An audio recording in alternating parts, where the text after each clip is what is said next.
Black Live. Mike Babinski joins us. I don't even know what to say. So I'm glad that Mike's a talkative guy, because that's helpful and always gracious to join us in good times and times that are challenging. I can't imagine this, go all the way back to about the 13th of March. This has been a crazy ride. And I guess and then you get news today. You're a planner. That's your job. You can't plan. I mean, that's a challenge. It has been the strangest, however many months it is now. I guess it's 8+ at this point. As you mentioned, Alan, you have to deal with what presents itself on a day-by-day, sometimes hour-by-hour basis. There have been so many twists and turns and blind alleys and hope for this and maybe not that.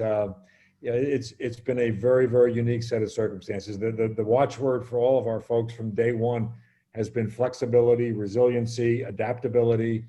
That's the only way you get through something like this, is being able to adjust on the fly. And I think we've done the best job we can do of trying to live that out every day. And I'm really proud of the way our people have reacted and responded. How concerned are you about 9 games in 9 weeks? That's a heavy load for sure. But our guys have been off duty for a long time. You'd like to think that, we can find a way to get through that without too much of a strain. I would tell you that, talking to Jeff about that, Brian, from the get-go, every coach would like a breather in there somewhere, but he's not overly concerned with it. There have been years when that's likely happened, given the placement of buys in those 1-bye seasons in the past. Right. Other teams have had to deal with this before, and since everybody's doing it, there should be no advantage, disadvantage, in the midst of the Big Ten. Right, but if some tests go sideways on you, there's really nowhere to put that game if it has to get called off, right? Is it conceivable that teams will just play fewer games than other teams? And yeah, it absolutely is. I mean, there is absolutely the possibility that because there is no room for a cancellation and reschedule. The game is off. I mean, if we miss a game, if any of our teams miss a game this year, you'll be down 1. That's just the reality of this, and that's not ideal. And we're hopeful that won't be the case. And I think the buffer that we have in the Big Ten is, first of all, our daily testing program, I believe, is really, really good. And we've got this 7-day rolling average calculation that the league does with each of our testing results. And that provides you with some hope that we can find a way through this if we can continue to live up to our safety protocols and keep everybody reasonably virus-free here. Right. Which we haven't tomorrow. Yeah, go ahead. I'm sorry. Al?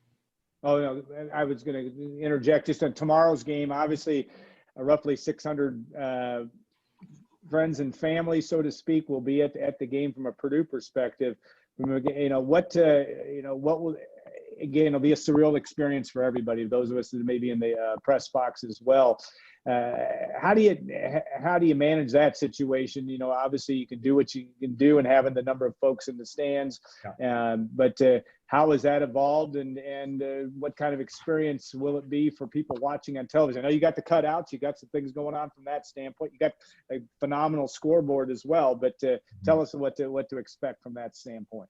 Well, it's interesting now, so I was out at the stadium the last couple of days, and we had 2 beautiful sunny days, and and honestly, the place looks great. It looks absolutely as good as it's looked in a long time with the scoreboard. The field looks spectacular. It just looked great, and it's somewhat heartbreaking, not somewhat, extremely heartbreaking that we can only have a few people in there. But honestly, to have those few people, you still have to manage that group of folks, in a really responsible way. So our event operations folks, led by Katie Egloff, have done lots of work to make sure that we handle that group of folks in the right way, provide the right types of opportunities and all the safety protocols that you might expect, regardless of how many people we were able to put in there this year that we'd have to employ. And so we're going to do all those things, and I believe it will come off very, very well. But watching the game with only 600 people in there, it'll be like a scrimmage or one of those types of things from an environment. Now we'll be piping in music and sound, and there'll be all of that. It clearly will be surreal. It will not be what we're used to, but we all hope to provide some level of atmosphere, mainly for the players, so that they feel like it's an event. The game is obviously a big deal in and of itself. You've got another opponent out there. You're not just playing against yourselves, but having it feel like something, like a Big Ten game is still important. And so we've our marketing crew and others have done lots of work to try and help that along within the guidelines that the Big Ten has. A quick follow-up before Brian, that also, will Iowa, is the rule too that they can bring, will you be able to travel so many folks on the road next week? How does that work? Well, we have put the player travel squad limits are the same as they've been in every other year. 74 players can travel. I think all of us have, looked at our travel rosters and really tried to lean them down to what's the absolute necessary traveling group in order to pull off a game. The less people you have to be concerned with, the less people you have to worry about testing and keeping virus free on any given stretch of time, the better in this environment. So I would expect that Iowa will travel leanly. They'll probably have some family of their players here. That'd be my guess. And we've made tickets available to them for that. But until we see tomorrow what it'll look like, I can't predict what that number is. Yeah. From a business perspective, how do you monetize an empty stadium? You can't, and you don't. There was no, there will be literally almost zero revenue generated from game day activities tomorrow. It will have some modest concession opportunities available for the people that are there, but that's 600 people. It's right. It doesn't even register on the scale here. The good news is that because we're playing, we'll have some ability to recapture media rights dollars, right. The league, assuming we can play our games. So that's a positive thing. We'll have some sponsorship of opportunities, and I think our folks have done a great job of working within the guidelines to provide really good visibility for the folks that we're fortunate to count as sponsors. But everything else that usually goes into a game day is gone by the wayside this year. So we're still dealing with a significant shortfall as a result of all that. Right. Can you contextualize how much of the media money you expect to be able to recoup through the retooled season? That's still in process in terms of conversations with our media partners, with Fox, BTN, ESPN for the football side of things. Those conversations are underway. I think we're in long-term partnerships with all those folks, and they're good, healthy partners of ours, and so we'd like to believe it'll right. be a decent outcome, but not yet certain what that will be. You can look at obviously the news of the day with as we've talked about, the ever-changing hour by hour move, but Rondale Moore's inability to play tomorrow. Rondale on a personal level, a dynamic kid, a kid that can change the fabric of not only a football team, but an athletic department just by his presence. Quantify that. And also, again, it's about, I guess this year is about adjustment and how you do adjust to it. But how did you take that when you knew that was coming down? Well, after I tried to jump out the window unsuccessfully, I gathered myself up and started swearing uncontrollably. That was really the way I reacted. But it's just it literally, as you said, Alan, it's just one more thing that we're faced with this year. You would like to think it's a short-term thing. That's the hope for outcome here, but I can't predict or know that for sure. It all depends how Rondale's body responds. And but honestly, from a team perspective, while it's not something anybody would ever hope for, and we certainly didn't, and are thankful that we believe he'll be back soon. Our players are really resilient. We've got, if there's a position where we've got options, it's well known, well documented. We've got some guys in the wide receiver spot that are really talented, and I think are anxious for opportunity. And I believe we'll take advantage of that tomorrow and show what they're capable of doing. So again, would we like to have Rondale Moore out there? You better believe we would. I mean, he is everything that you described in terms of a dynamic playmaker. But we've also got some really talented other players that we believe will fill the bill just fine for us tomorrow. I just wanted to follow up on the impulse to uncontrollably swear for a second.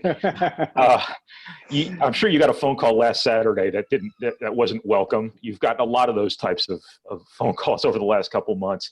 a lot of circumstances have gone into this. This is obviously a challenge athletic directors have never faced before, and hopefully never will again. What keeps you going? What keeps you? What do you do to relax? You know what I mean? Yeah. That's a great question. It is not easy because you are literally on high alert 24 hours a day right now because things happen and can happen when you least expect it or you least would prefer it to happen. I've fortunately, or I presume I think it's fortunate.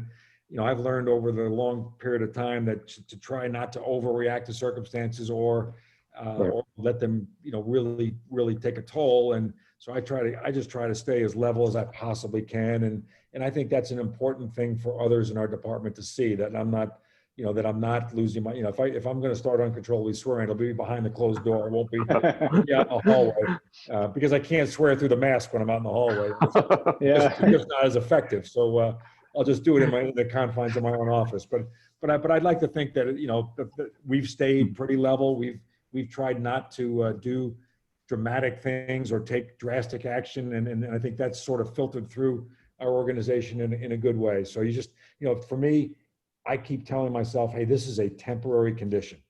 That's why I refuse to use the term, and I hate to even say it, new normal, because this is not normal. Yeah. This is not the way we're going to live our lives for all time. And I just keep reminding myself of that. You can do anything for a short period of time. You can get through about anything if you're mentally conditioned to do so. Right. And that's the way I try to just get up every day and say, hey, we're going to find a way through this one, and then the next one, and the next one, and ultimately this is going to clear up. Yeah, and let's also hope for sooner than later. And from that standpoint, that is a clear thing. One question I had is: there's still talk about you hope that you get through the 8 games, and then the ninth game being that championship weekend. Yeah. Any more? And again, this is asking a planning question, which is hard to do. But is there any more talk about the direction of where that 9th game will be played in dome stadiums, or what's the latest on that? And maybe I've missed the memo on that as well. No, if you've missed it, then I did too, Alan. That's just in the rush to get the season launched here, there were so many things and so many items that had to be dealt with in order to get us to the starting gate tomorrow in one piece. That one is yet to come. We know that the champ game will be in Lucas Oil. I believe that they've let us know that Friday night is available. I believe also at the stadium that week. So conceivably another game might be able to be down there. And then we all have expressed concern about, hey, it's December 19th. We are not in the southerly part of the country, so the weather could be problematic in lots of places. So looking at alternatives and places where we know that we'll have great playing conditions makes a lot of sense. So I presume that those conversations are happening at the conference office level. We just haven't gotten that to the front of our agenda as ADs yet. It's a game of first things first. I mean, is that simple to say? It's just first things first. Yeah.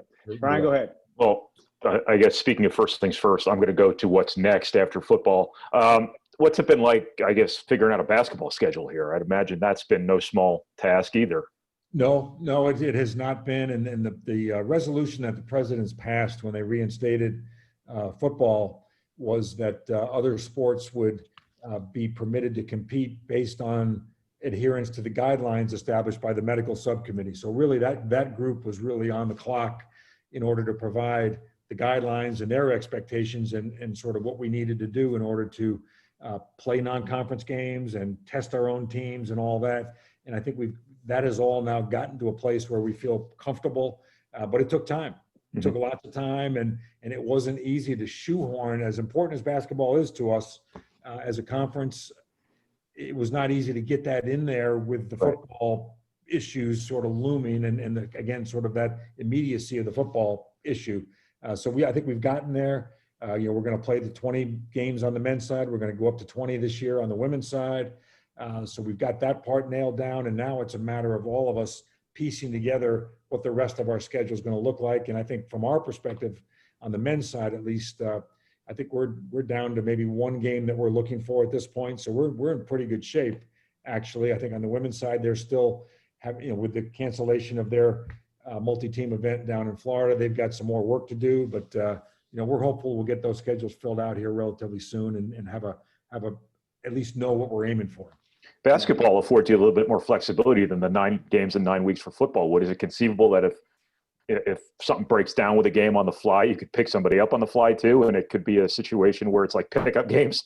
Yes, no, it absolutely could be that case. The calendar, you've got months to play them instead of a very short period of time here. Right. And I think the other reality is that we expect, I think everybody expects, the basketball committees expect that you're going to have teams that'll play 27, 25, 24, who knows what. There's going to be a great variability around the number of games that teams are able to play this year. And that's just the way it's going to be. I think it's just, that's not what we're used to. That's not ideal. But again, in this year, you've just got to find a way through it and in the most positive way you can. Right. Go ahead, Al. Yeah, I was going to say our next guest, Mike Berghoff, we could almost have a staff meeting, but we'll save you from that today. But Mike will be joining us in segment 3. But there's obviously financial deficits in the reality of that, and how you're going to deal with that, whether that be being able to make that up over a period of time. Again, we've talked about first things first, but what are some of the steps, some of the thought processes in terms of trying to make to balance things the best you can over the next period of time? Well, our going in position on all of that, Alan, and we've tried, it's been a moving target as to what that number is and what the gap really will be. And it remains a moving target. Yeah. But we've from the beginning tried to express our desire to keep this to a 1-year problem so that it doesn't become something that then is an anchor we carry with us for multiple years. So we've took lots of aggressive actions. We've reduced expenses in every conceivable way. We've taken personnel actions that, to my reading, are amongst the most aggressive in the country in terms of the level of action we've taken and with pay reductions and those types of things. And then beyond that, we're looking at all sorts of other opportunities, including our More Than a Game campaign. That's probably been the most visible. And I'm really pleased with the response to date. We've raised over $5 million in that effort, but we've got a goal of 18. And, that's the number that we're really shooting for at this point in order to really close that remaining gap beyond all the actions we've taken. And that's going to take some work for sure. But the Purdue family and community has been really supportive to this point, and I'd like to think they're going to continue to do so. But it's important for us. I don't want this to cause us to be non-competitive in the years beyond when we get past this virus. Brian, got time for one more. Go ahead. Will this change in any way the way college sports is run or college athletic departments kind of run themselves? Just the experience of all of this and the unknown of what can, but hopefully doesn't happen? I think it has caused lots of questions that were lurking or issues that were sort of lurking in the background for years to really come to the forefront. Mm-hmm. Some of that is the fragility of the financial model that college athletics operates under. Now, I don't have a great answer to that other than we just have a sort of across the board pullback in terms of what's done and what's supported and around the country in order to make this thing work. But I do believe that all those questions, right now it's a survival issue. It's hard to reinvent the model and strategic long-range conversations when you're just trying to get to the next day here. But I do think when we feel like we're emerging out the other side of this, that it will be time to have those kind of conversations about what college athletics wants to and should look like going forward, because lots of places are at great risk, and we're in that group. Everybody's dealing with it right now, and when schools in the Big Ten and at our level are feeling the squeeze that we are, I mean that certainly causes you to look in the mirror and say, are we doing the right things here structurally for the long term? Yeah, we're going to continue this conversation, not today, but we'll do it again. Mike, as there's a lot of other topics we'd love to get to. We always are grateful for your time, and it's about leadership right now. And you know that you've got a stable of coaches and student athletes that hopefully can work their way through this, and as we take this one day at a time. So we're going to take a short break, a 2-minute break that is, bring in Mike Berghoff for our final segment of Gold and Black Live. Again, thanks to Mike Babinski, and we'll be back in 2 minutes on Gold and Black Live.